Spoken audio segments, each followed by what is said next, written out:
네, 오늘 이 말씀, 우리가 읽은 말씀을 가지고 변화의 걸림돌을 제거하라 라는 제목으로 말씀의 은혜를 나누고자 합니다. 그럼 집에서 남편이 이제 일을 끝나고 집에서 쉬고 있습니다. 이때 가장 무서운 말이 뭔지 아십니까? 남편이 쉬고 있는데 이제 여보, 지금 바빠요? 이 말이죠. 지금 바빠요. 이 말은 무슨 말이겠습니까? 일 시킬 게 있다는 거죠. 이거 좀 청소기 좀 돌려줘요. 뭐 이런 거 있겠죠, 그죠? 또 마찬가지 아니겠습니까? 우리 남편이 아내한테 물을 수도 있겠죠. 여보, 지금 바빠? 그거는 부탁할 일이 있다는 겁니다, 그죠? 직장도 마찬가지겠죠. 직장에서 야 김대리, 야 이 과장, 지금 바빠? 하면은 우리가 대부분 이제 귀에 못 꽂고 못 들은 척하죠. 예, 제일 무서운 말입니다. 왜냐? 일을 시키려고 하는 말이기 때문에 그렇습니다. 그래서 이제 좀 바쁜데요. 딱 이렇게 딱 방어를 합니다. 그러면 그래, 그걸로 물러납니까? 아니죠. 뭐 하는데? 이렇게 물어보죠. 뭐 하는데 지금 바빠? 그러니까 결국은 시키겠다는 겁니다. 억지로 이제 끝까지 시키겠다는 겁니다. 서로 밀당이 일어나죠. 자, 그래서 이제 핑계를 대거나 또 변명을 하면 또 지금 그거보다 이게 더 급해 하면서 또 방어를 치고 또 여러 가지 해서 결국은 하게끔 만들지 않습니까? 여러분, 또 반대로 누군가를 내가 움직이려 할 때도, 누군가를 이제 움직이려고 할 때도 이렇게 하죠. 예를 들면은 자녀들, 우리 자녀에게 심부름 시킵니다. 야, 슈퍼 가서 설탕 좀 사와라. 그럴 때 꼭 한 번에 말을 듣는 애가 없어요. 꼭 그럽니다. 지금 숙제해야 된다고. 평소에 안 하다가 꼭 뭐 좀 시키려고 하면 숙제한다고 하고, 그렇죠? 그러면 이제 또 부모가 또 가만히 있습니까? 야, 평소에 안 하다가 지금에서 뭐 하냐? 갔다 와서 해라.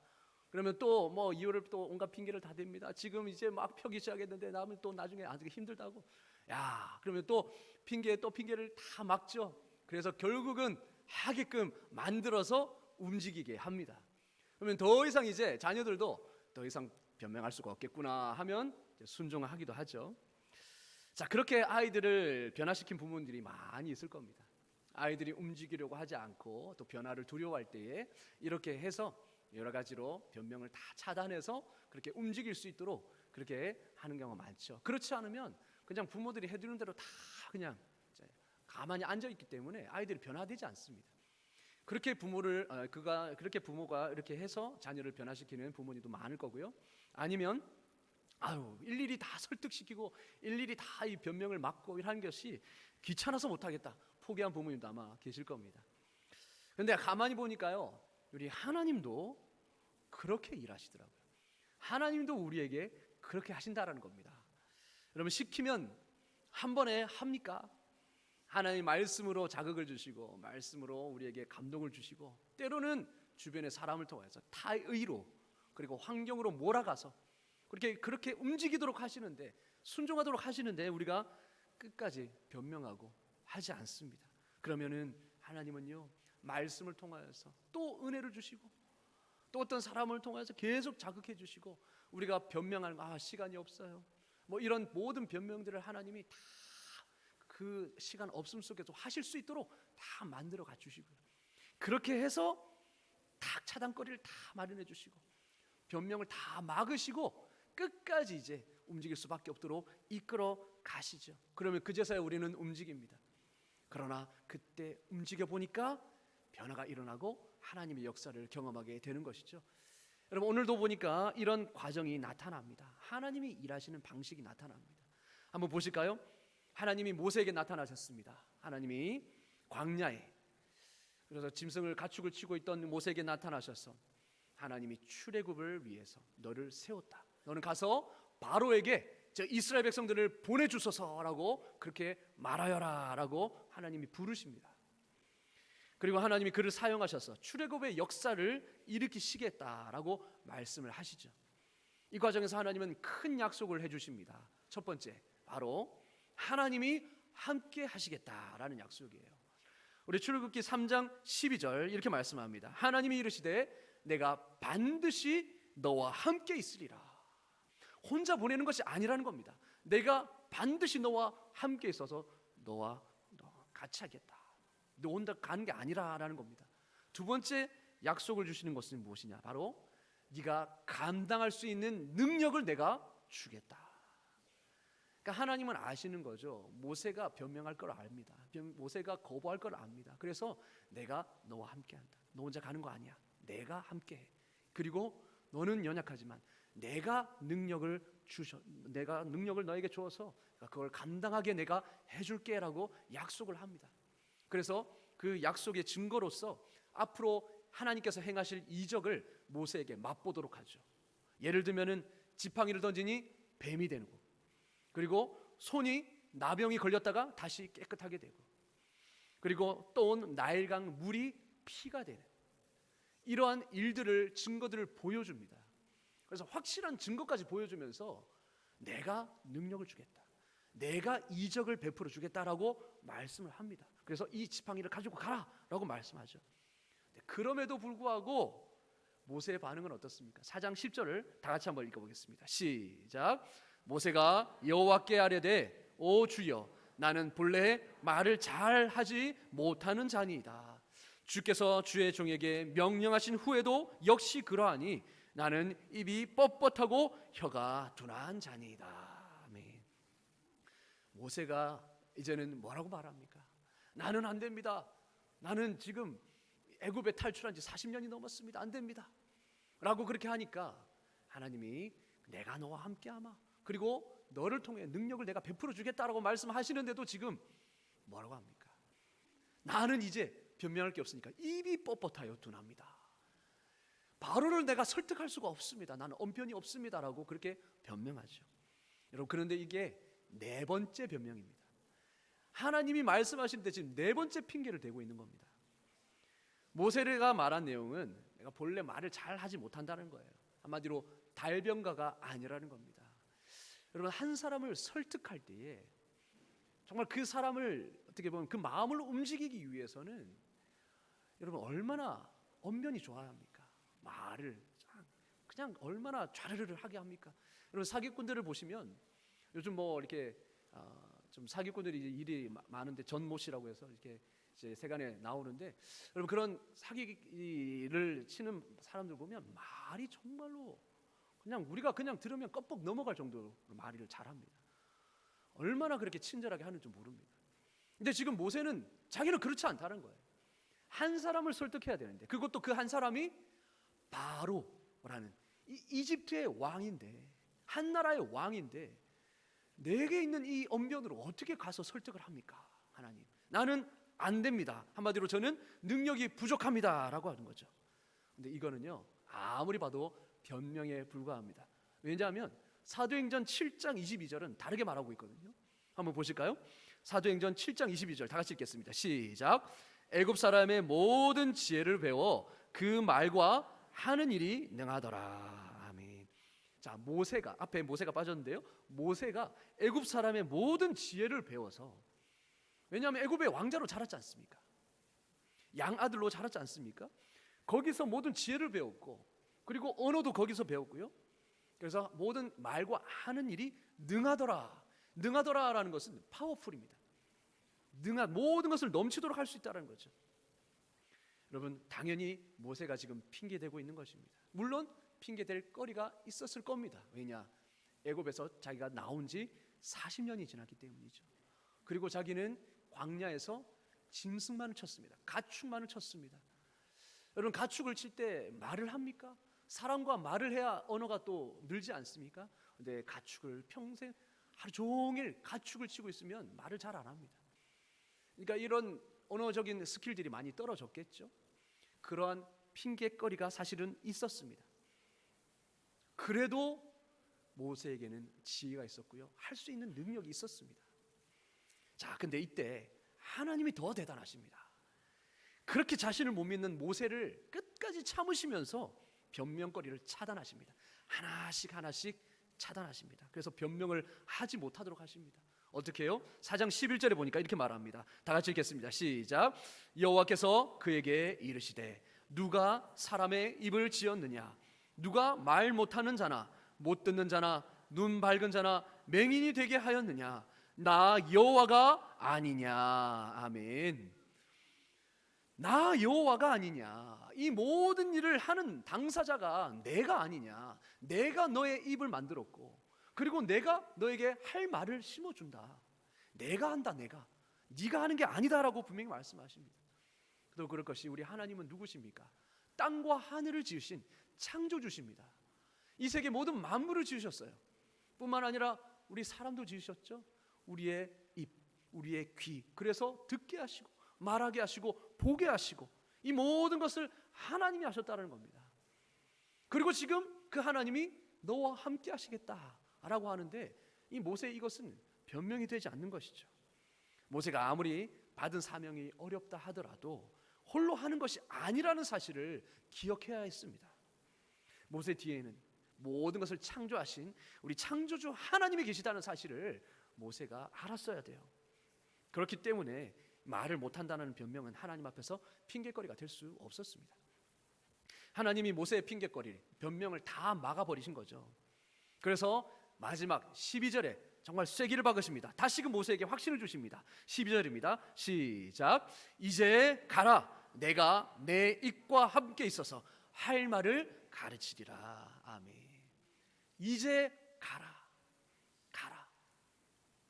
내가 너와 함께 있어서 내가 할 말을 너에게 가르치리라. 너는 그저 대언만 하면 된다. 그렇게 말씀하십니다.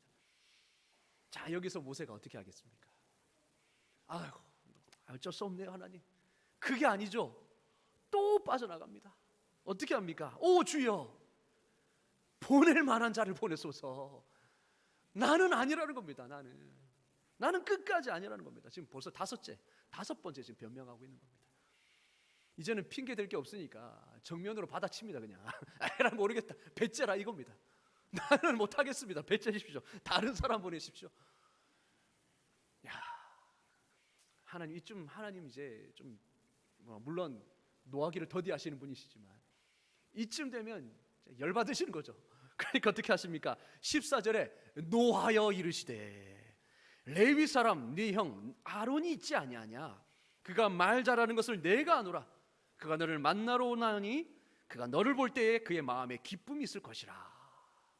하나님은 또 마련해 주십니다. 네가 안 되면 아론을 너에게 붙여줄게. 너 혼자 힘들면 아론이 있지 않느냐? 아론이 얼마나 말을 잘하느냐 네가 알지 않느냐? 자, 이쪽으로 빠져나가니까 이쪽을 막으시고, 이쪽으로 빠져나가니까 이쪽을 다시 막으십니다. 하나님이 더 고단수죠. 하나님이 고수죠.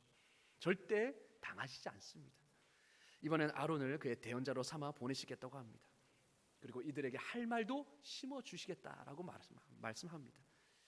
그러면 이제 모세가 빠져나갈 구멍이 없습니다. 더 이상 없습니다. 그래서 그제서야 모세는 하나님의 말씀에 순종합니다. 예 주님 알겠습니다. 억지로라도 그렇게 하나님이 떠밀려서 애굽으로 내려갑니다.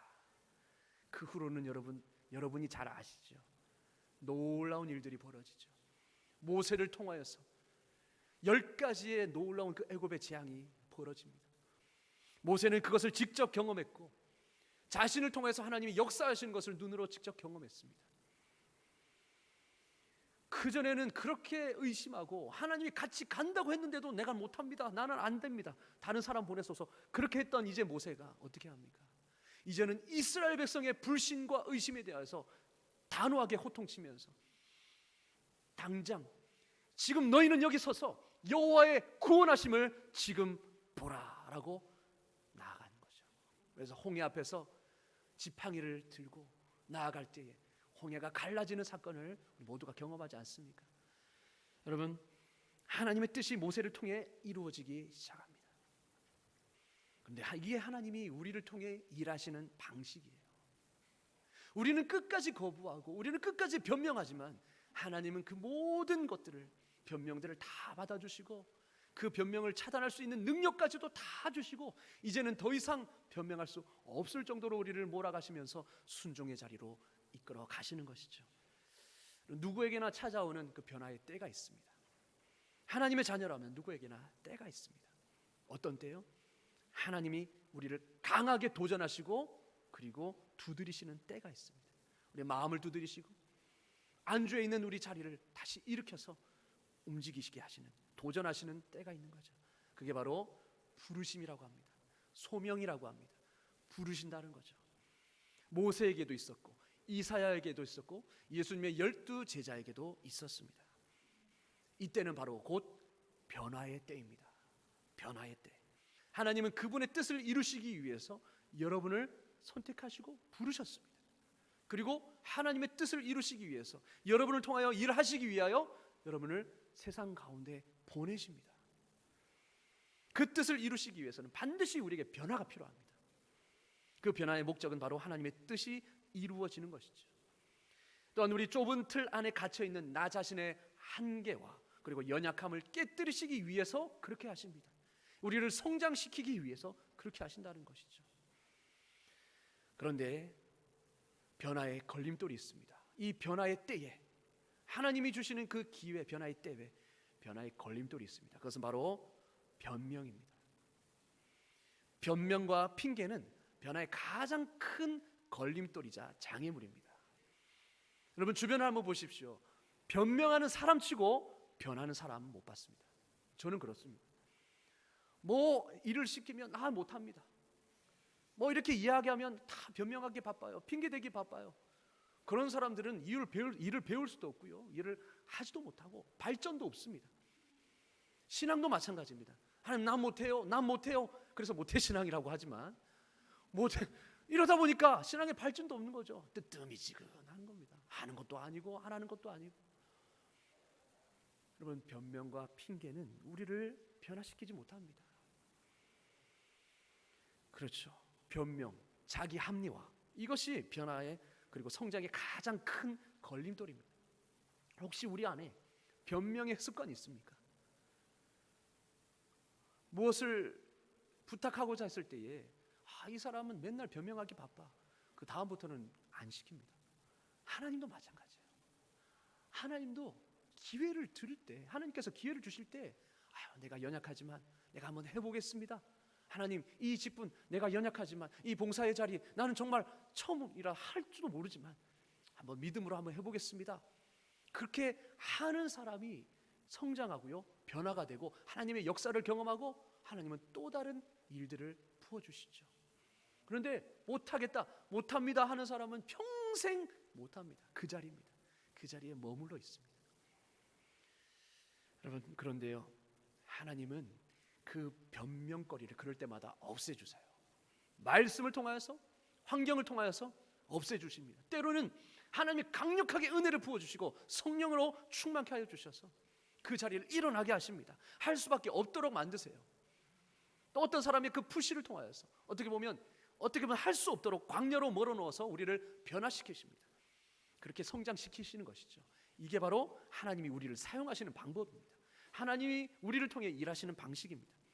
근데 하나님이 뭐가 아쉬워서 그렇게 하십니까?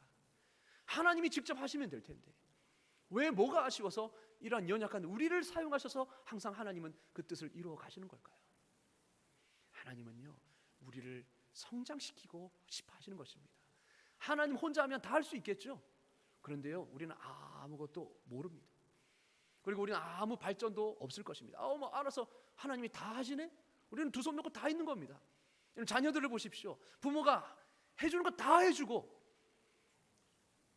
아이는 하나도 손 하나 까딱 안 하고 부모가 만약에 다 해주잖아요. 그 아이는 성인 아이가 되는 겁니다. 자라서도 그냥 아이가 되는 겁니다.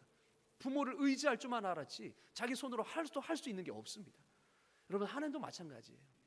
하나님도 하나님이 다 하실 수 있지만 왜 우리를 통해서 일하십니까? 우리를 통해서 일하게 하심을 통하여서 우리를 변화시키고자 하시는 것이고 우리를 성장시켜서 주님의 사람으로 세우기를 원하시는 것입니다. 그리고 그 현장 가운데 하나님이 역사하시고 보여주시는 것이죠. 그러면 우리의 신앙은 더 성장하고 더 경험을 통해서 하나님에 대한 믿음이 확고해지는 것입니다. 그렇게 하나님은 일하십니다. 그런데요, 이게 은혜입니다. 하나님이 뭐가 아쉬워서 설득하셔 우리를 하십니까? 하나님 뭐가 아쉬워서 지금 모세에게 끝까지 지금 5번이나 설득하십니까? 모세야, 네가 해도 너무하는구나. 내가 이렇게까지 하는데 네가 그렇게까지 하냐? 너 말고 할 사람이 없냐? 이제는 너는 끝이다 라고 하실 수도 있는데, 하나님 어떻게 해요? 순종하실 때까지, 순종할 때까지 가시잖아요. 이리 빠지면 이리 맞고 저리 빠지면 저리 맞고 다 하셔서 하나님 결국 순종하도록 하시잖아요.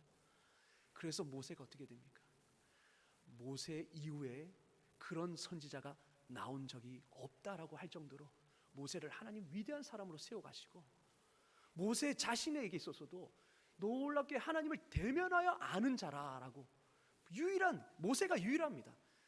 그 사람은 하나님을 대면하여 아는 자라. 하나님이 그렇게 순종의 자리로 이끌어 가시고, 또 순종하니까 하나님 그렇게 경험한 겁니다. 여러분도 그렇게 되시기를 주의 이름으로 축원합니다. 아멘. 하나님은 그래서 우리를 기다리시는 것입니다.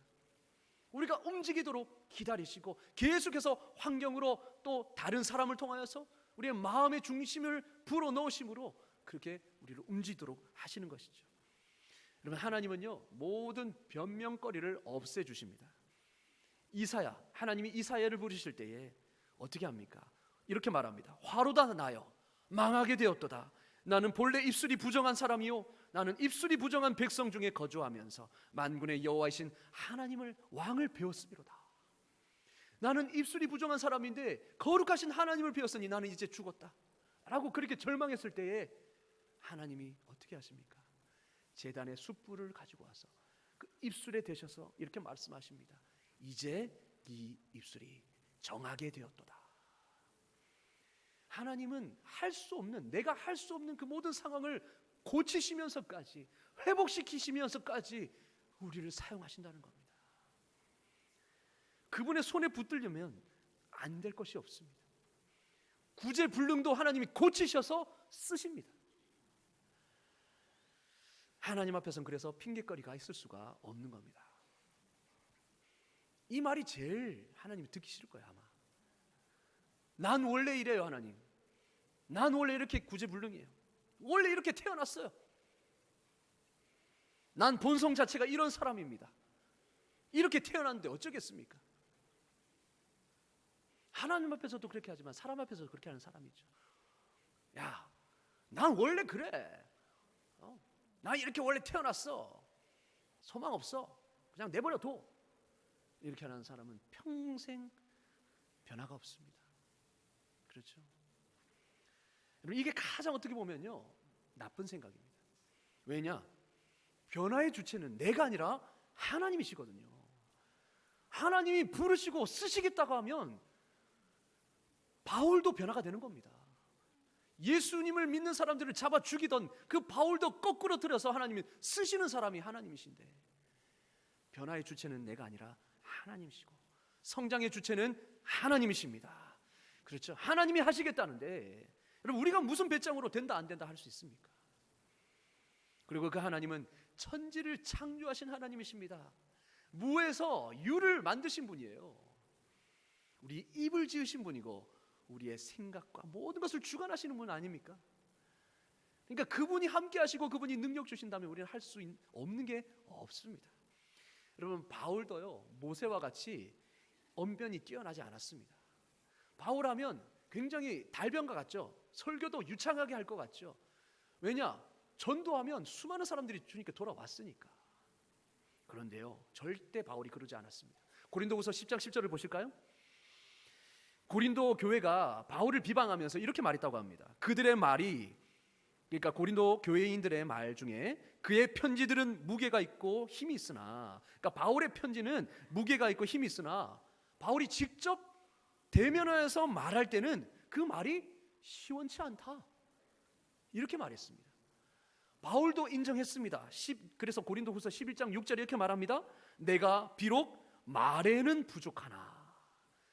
자신도 인정했어요. 글로 쓰는 것은 내가 자신 있는데 대면에서 말하는 것은 부족하다. 그런데 바울이 하나님의 소명을 받았을 때에, 이방인의 사도로 부르심을 받았을 때, 난 못합니다, 난 할 수 없습니다, 나는 입이 부족한 사람입니다, 그렇게 거부했습니까? 아니요, 두려워하지 않았습니다. 왜냐? 하나님이 나를 이방인의 사도로 부르셨다는 것을 알았기 때문입니다. 그리고 하나님이 나를 보내셨다라는 것도 알았기 때문입니다. 그리고 하나님이 나와 함께 하신다, 주님이 나와 함께 하셔서 나를 사용하신다라는 것을 확신했기 때문입니다. 여러분, 불신자에게, 그리고 문화와 배경 모든 것이 완전히 다른 이방인에게 복음을 전한다는 것이 쉽습니까? 여러분, 모태신앙이다가 교회를 잠시 떠난 사람에게 복음을 전하는 것은 그래도 괜찮습니다. 그러나 아예 교회의 문화 자체를 모르고 교회 언어, 성경의 말 자체 모르는 사람에게 우리가 전도한다는 것은 정말 쉽지 않습니다. 왜냐? 생각과 가치관이 다르고요, 우리가 쓰는 언어가 다르기 때문에 정말 쉽지 않습니다. 주님이 역사해 주시지 않으면 어렵습니다. 그런데 지금 보세요. 이방인의 사도로 부름을 받았다는 겁니다, 바울은. 그런데 이 언변이 뛰어나지 못하다, 이것만큼 치명적인 약점이 어디 있겠습니까? 그럼에도 바울은 도망하지 않았습니다. 변명하지 않았습니다. 뭐라고 말합니까? 갈라디아서 2장 8절 다 같이 읽겠습니다. 시작. 베드로에게 역사하사 그를 할례자의 사도로 삼으신 이가 또한 내게 역사하사 나를 이방인의 사도로 삼으셨느니라. 아멘. 베드로가 누굽니까? 고기 잡는 어부, 무식한 어부였습니다. 근데 이 베드로를 하나님이 사용하시니까 성령 받고 나아가서 3,000명을 주님께로 인도하지 않았습니까? 그 베드로에게 역사하신 하나님이 나를 이방인의 사도로 삼으셨다. 베드로도 변화시킨 그 하나님이 나를 이방인의 사도로 삼으셨으니 나도 그렇게 변화되고 쓰임 받을 것이다 라고 그렇게 말하는 겁니다. 여러분, 우리도 마찬가지 아니겠습니까? 그 하나님이 나의 하나님이신데, 그 하나님이 지금 나를 부르셨는데, 그리고 여러분을 쓰시겠다고 하는데 하나님이 여러분을 어떻게 변화시킬까? 능치 못한 게 뭐가 있겠습니까? 그래서 바울이 이렇게 고백하지 않습니까? 빌립보서 4장 13절에 내게 능력 주시는 자 안에서 내가 모든 것을 할 수 있느니라. 아멘. 아멘. 내게 능력 주시는 자 안에서, 하나님이 능력 주시면 내가 모든 걸 할 수 있다는 겁니다. 한마디로 주님 안에서는 핑계거리가 있을 수가 없다는 겁니다. 하나님이 하시면 이 연약한 사람도 하나님이 들어서 능력으로 사용하신다는 거예요. 이 말주변이 없고 연약한 이 나를 들어서 복음을 전하는 자로 사용하는 것은 바로 하나님의 강함을 나타내시기 위함이다. 그리고 세상에 지혜 있는 자들을 어리석게 하십니다라고 바울은 그렇게 자신만만해하면서 말하고 있습니다. 자신의 의를 믿었습니까? 자신의 능력을 믿었습니까? 아닙니다. 이런 나도 쓰시는 하나님을 믿은 것입니다. 하나님은요, 구제불능도 고쳐서 쓰십니다. 상처받은 사람이 있습니까? 나는 인생이 이렇게 정말 고난의 연속이고, 나는 가난하고, 나는 배운 게 없어서 나는 하나님 쓰시지 않을 거예요. 여러분, 예수님의 제자들 중에 지혜 있는 사람이 몇 명 있었습니까? 근데 하나님이 쓰시고 성령이 그 안에 임하니까 세상도 감당할 수 없는 그 사람으로 하나님이 쓰신 거 아니겠습니까? 저 또한 핑계대는 삶을 살았습니다. 그런데 하나님은요, 할 수밖에 없도록, 순종할 수밖에 없도록 저를 몰아가시더라고요. 핑계 댈 수 없도록 하셨습니다. 여러분, 하나님께 우리가 늘 질문하는 게 있습니다. 하나님, 왜 못하는 것만 시키십니까? 하나님은 어떻게 못하는 것만 시키십니까? 내가 할 수 있는 거 이렇게 많은데 꼭 부탁이 들어오는 거 보면 못하는 거예요. 누군가 부탁을 합니다. 주일학교 교사, 지금 유초등부 교사가 지금 없는데 집사님 교사로 좀 섬겨 주십시오. 한 번도 남을 가르친 적이 없어요. 아이들 죽기보다 싫어. 아이들 막 계속 말 걸어오면 막 힘들어. 그런데 이상하게 교사의 자리를 부탁해요. 우리는 어떻습니까? 내가 한 번도 안 해보고 나는 자신 없습니다. 근데 하나님은요, 꼭 이런 것만 시키세요. 내가 잘할 수 있는 거, 내가 찬양 잘할 수 있는데, 그러면요 이상하게 찬양돼서 부탁이 안 들어와요. 그런데 희한하게 내가 못하는 거에서 봉사 부탁이 들어온다니까요. 저도 그랬습니다. 못하는 것만 하나님 시키시더라고요. 직장에서 업무를 맡아도 꼭 자신 없는 것만 맡습니다. 교회에서 봉사 부탁이 들어와도 별로 하고 싶지 않은 것만 들어옵니다. 잘한다고 생각하는 것들은 안 시키고 못하는 것만 시킵니다. 그래서 변명하기에 바쁩니다. 하나님 저 잘 아시잖아요. 부장님 저 잘 아시잖아요. 제가 이 부분이 약한 거 잘 아시잖아요. 하나님 다른 거 다 하겠는데 정말 이것만큼은 못하겠습니다. 다른 사람 시키십시오. 다른 사람도 많은데 왜 하필이면 접니까? 이렇게 변명하지 않습니까? 제가 부교육자로 사역할 때에 교회에서 전도 폭발 훈련을 저에게 맡겼습니다. 그리고 전도대도 함께 맡겼습니다. 제가 제일 자신 없어 하는 게 전도였습니다. 꼭 해야 한다는 의무감은 있었죠. 왜냐? 전도 주님의 증인이니까 당연히 우리를 증인으로 하나님 부르셨고 또 보내시니까 복음을 전하는 것은 당연한 일이죠. 그런데 성격도 그렇고 소심하죠. 또 언변도 없죠.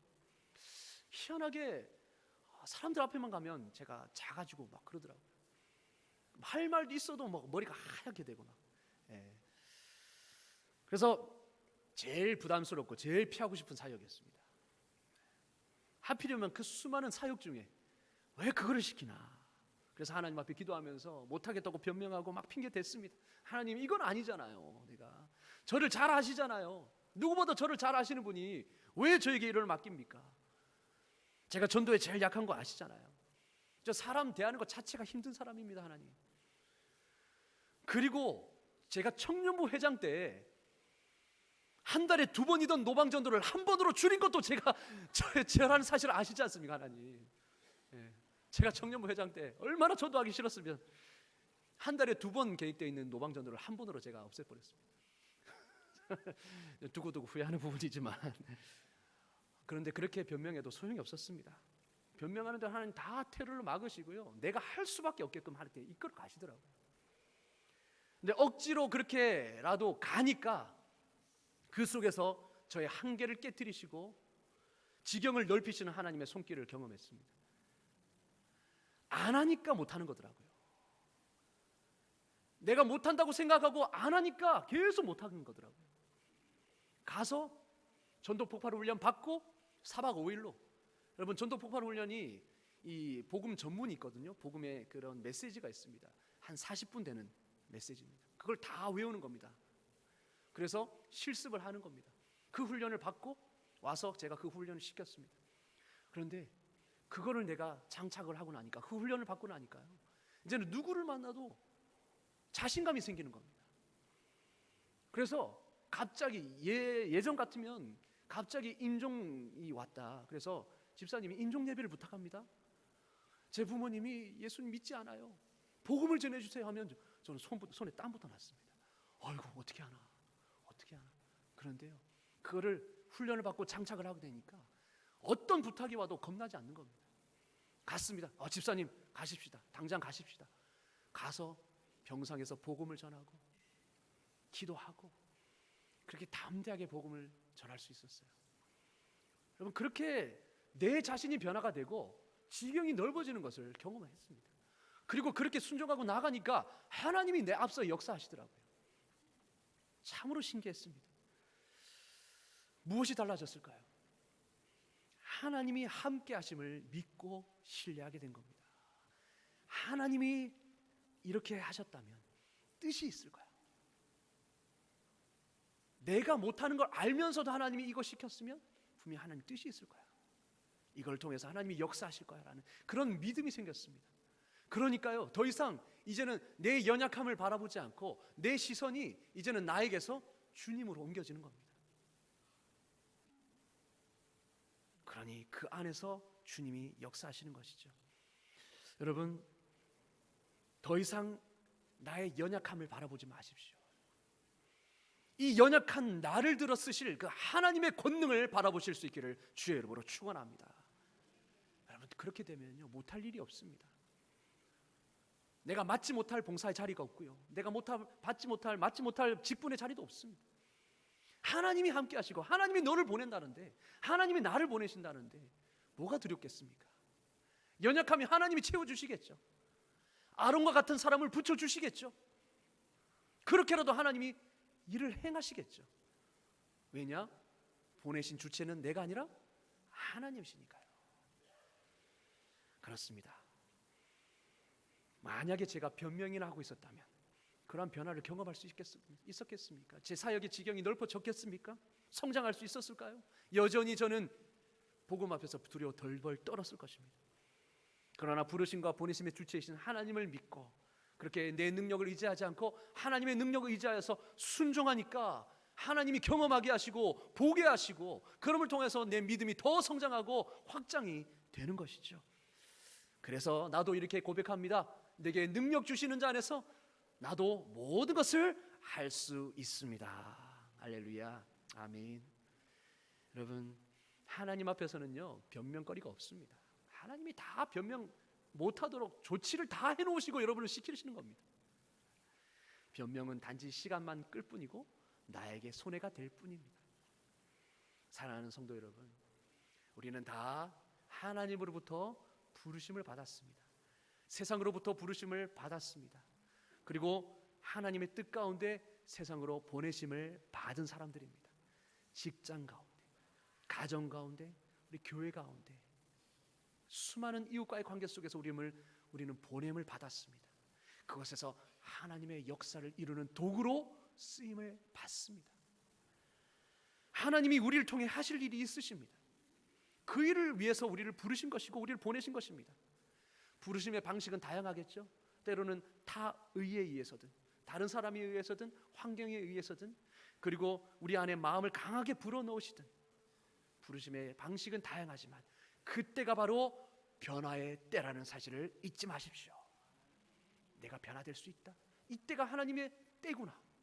그래서 하나님이 여러분을 변화시켜서 하나님의 일에 동참시키실 것입니다. 그렇게 변명거리를 찾기보다 기대하십시오. 하나님이 나를 통해 또 오늘 어떤 일을 행하실까.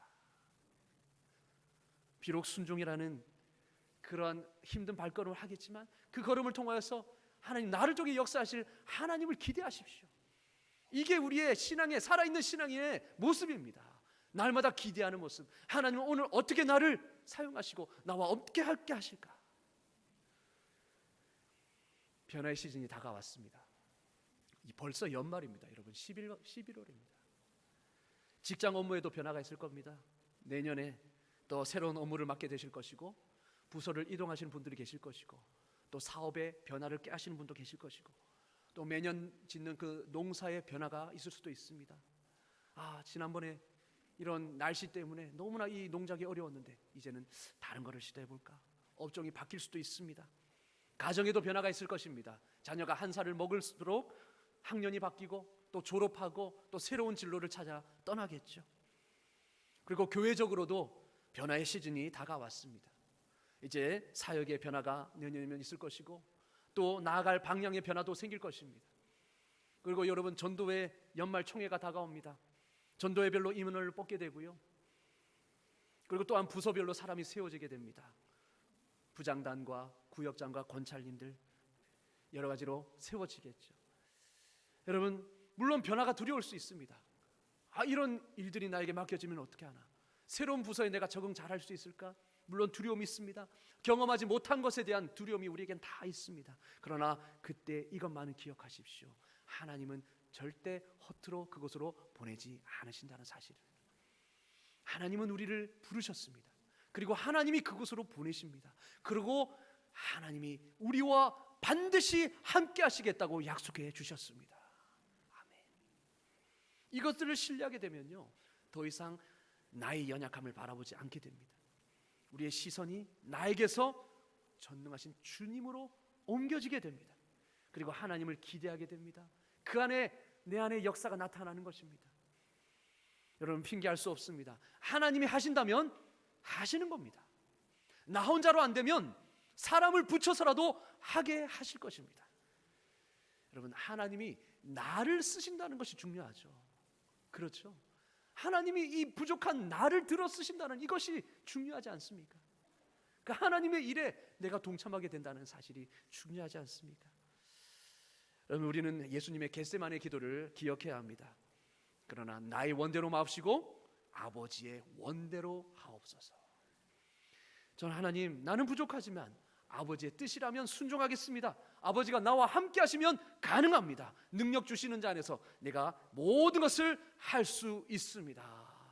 이러한 마음가짐으로 직장에 나아가시고 사업을 행하시고 또한 가정과 교회 안에서 주님의 일을 행하실 수 있기를 주의 이름으로 축원합니다.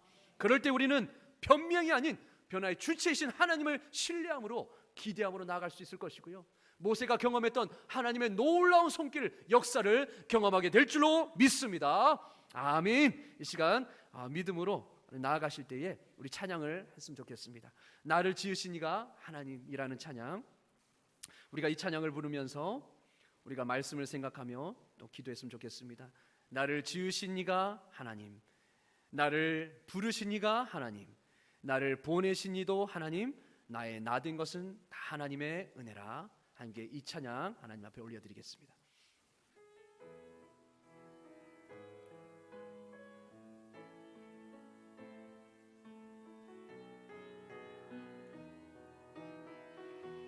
나를 지으신 이가, 나를 지으신 이가 하나님, 나를 부르신 이가 하나님, 나를 보내신 이도 하나님,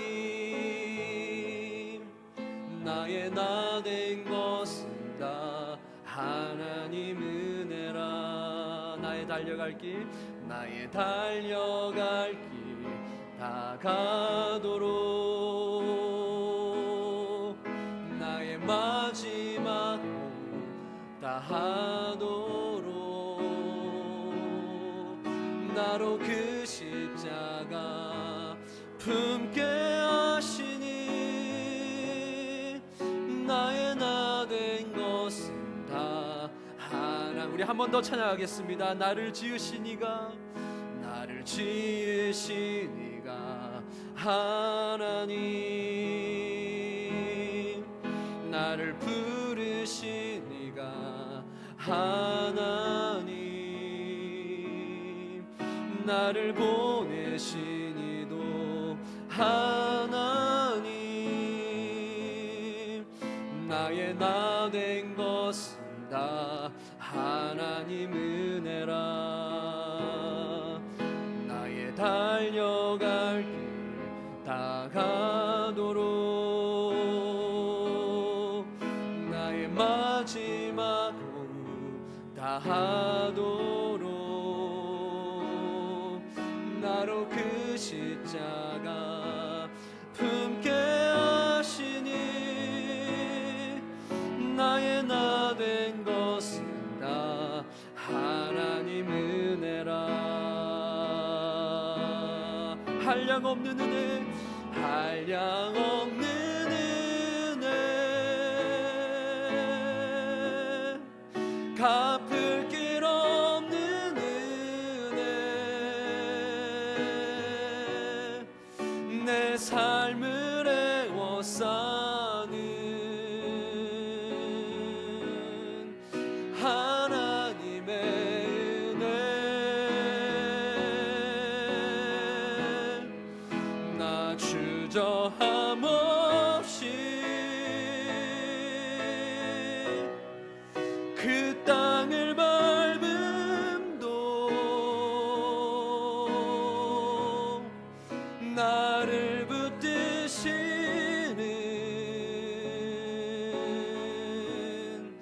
하나님의 은혜. 우리 한 번 더 고백합시다. 한량없는 은혜, 한량없는 은혜, 갚을 길 없는 은혜, 내 삶을 애워싸는 하나님의 은혜, 나 주저함 없이 그 땅을 밟음도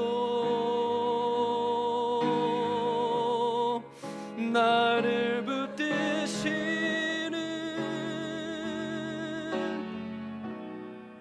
하나님의 은혜. 아멘. 시간 우리 함께 기도하겠습니다. 하나님이 나를 지으셨습니다. 하나님이 나를 가장 잘 아십니다.